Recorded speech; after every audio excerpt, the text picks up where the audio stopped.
آج کی کہانی دو بہنوں کی کہانی ہے۔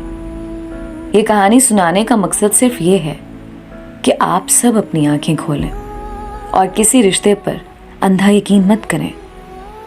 میں یہ نہیں کہتی کہ ہر بہن ایک جیسی ہوتی ہے، مگر میں اپنی کہانی بتا کر یہ ضرور کہوں گی کہ کچھ بہنیں ایسی بھی ہوتی ہیں۔ ہم 5 بہن بھائی ہیں، بچپن میں ہی یتیم ہو گئے۔ میں بھائیوں میں سب سے چھوٹی اور بہن سے بڑی ہوں۔ والدین حیات نہیں تھے تو خالہ نے پالا۔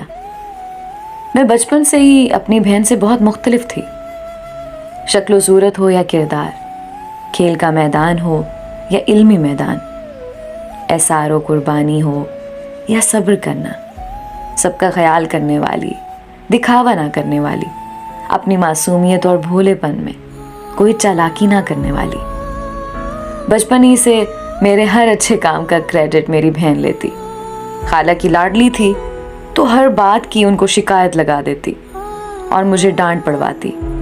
میں خالہ کی ڈانٹ تانے سن کر خاموش ہو جاتی، اور اسی طرح ایسے حالات میں ہی میرا بچپن گزر گیا۔ میری شادی ہو گئی، اور شادی کے بعد مجھ نادان کو پتہ نہ تھا کہ اس کی نظر میرے گھر، میرے شوہر پر ہے۔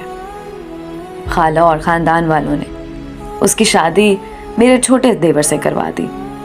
جیسے ہی وہ اس خاندان میں بہو بن کر آئی، اس نے دیکھا کہ میرے سسرال میں میری اور میرے بچوں کی بہت چاہت ہے۔ اس کو یہ سب برداشت نہ ہوا۔ اس نے بڑی چالاکی سے سب کو میرے خلاف کرنا شروع کر دیا۔ میرے بچے جو اپنی پھوپھیوں اور چاچو کے فیورٹ بچے تھے، وہی میری اولاد سے چڑھنے لگ گئے۔ نہیں معلوم اس نے کیسا زہر بھرا میری زندگی میں۔ میرا شوہر، سسرال جو میرے گیت گاتے تھے، وہ سب ہم سے نفرت کرنے لگے، اور میں نادان سمجھتی رہی کہ شوہر اور سسرال برا ہے۔ بہت تیزی سے اس نے میرا استعمال کیا۔ میری بہت بری عادت تھی غلط بات پر غصہ فوراً کرنے کی، جذباتی ہو جانے کی، اور شاید یہ مخلص لوگوں کی فطرت ہوتی ہے۔ میری بہن نے اس عادت کا فائدہ اٹھایا۔ وہ بہت میسنی اور کم گو تھی۔ میرے شوہر اور سسرال کے آگے اس نے مجھے بد زبان مشہور کیا۔ وقت گزرتا رہا، میری اولاد جوان ہو گئی، میرے شوہر سے میری علیحدگی ہو گئی۔ میں اور میری اولاد ہم بہت تکلیف میں آئے۔ کچھ پتہ نہیں چلا کہ یہ سب ہوا کیسے۔ میں اپنے بچوں کو لے کر دوسرے شہر منتقل ہو گئی۔ ابھی بھی مجھے نہیں تھا اندازہ کہ اس سب کے پیچھے کون ہے۔ ہم نے بڑی مشکل سے دوسرے شہر میں رہنا شروع کیا، اور بہت وقت کے بعد جب میں اپنی بہن کے گھر گئی تو میں نے جو دیکھا وہ میں برداشت نہیں کر پائی۔ میری بہن کے گھر میں میرا شوہر بیٹھا کھانے کھا رہا تھا، اور میری بہن بڑی خدمت کر رہی تھی میرے شوہر کی۔ میں یہ سب دیکھ کر بڑی تکلیف میں آئی اور چیخ کر بولنے لگی کہ یہ سب کیا ہے؟ میری علیحدگی ہے اس سے، اور تم میری بہن ہو کر اسے کھانا کھلا رہی ہو۔ تو وہ کہنے لگی کہ تو کیا ہوا، یہ میرے بڑے دیور ہیں، میرے شوہر ناراض ہوں گے اگر میں ان کی عزت نہ کی۔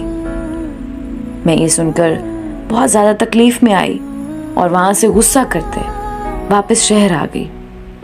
کچھ دنوں بعد میری بہن کی کال آئی کہ تم اب دوبارہ میرے گھر نہ آنا، کیونکہ میرا شوہر بہت ناراض ہوتا ہے اور وہ تمہیں بالکل نہیں پسند کرتا۔ اس دن کے بعد میں اپنی بہن سے نہیں ملی۔ دوستو، بہت بار ہمارے رشتے آستین کے سانپ نکلتے ہیں، اور ہمیں اس کا علم نہیں ہوتا۔ میری دعا ہے کہ اللہ ہم سب کے لیے آسانیاں پیدا کرے، اور ہمیں ایسے منافق رشتوں سے محفوظ رکھے، اور ہماری آنکھیں کھلی رکھے۔ آمین۔